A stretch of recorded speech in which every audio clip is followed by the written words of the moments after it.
લઘુકથા ડુંગર. લેખક છે સુનીતા ઇજ્જત કુમાર.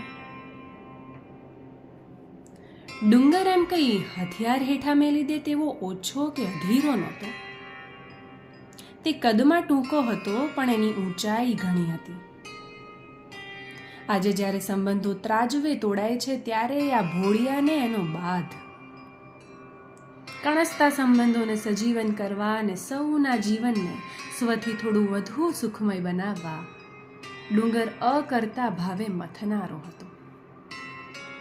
આખા યોથા ગામમાં કોઈને પણ પૂછો તો કહેશે કે જે હંમેશા હંધાઈની પડખે ઊભો હોય ને એ ડુંગર.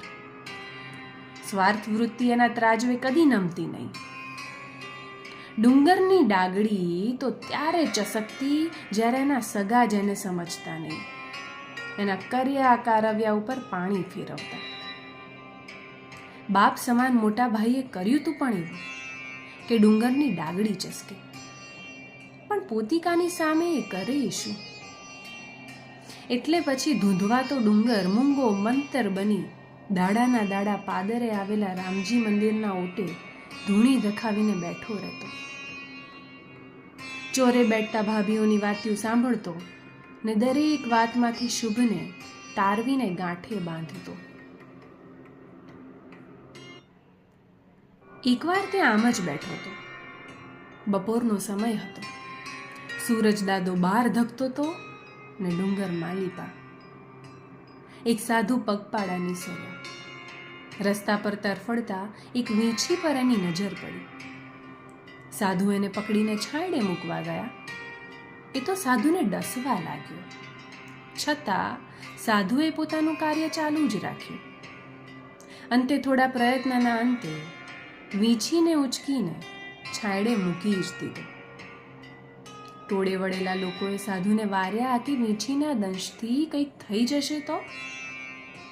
ત્યારે સાધુ માત્ર એટલું જ બોલ્યા, કર્મણ્યેવાધિકારસ્તે મા ફલેષુ કદાચના. લોકોને કશું ન સમજાતા સાધુની મૂર્ખાઈને ગણગણતા છૂટા પડ્યા.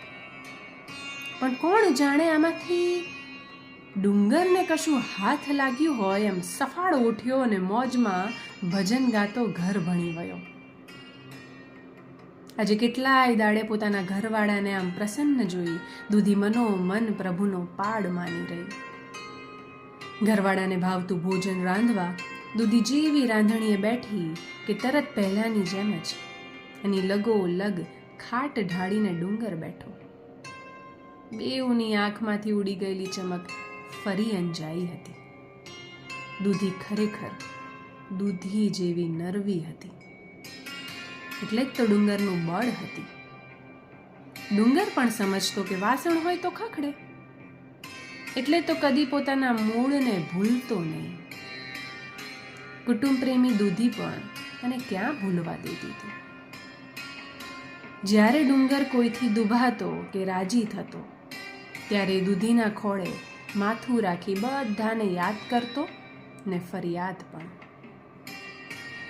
દૂધી એની વાતોમાં ડોકાતી વેદના ને સંવેદનાને બખૂબી જાણતી ને જીવતી.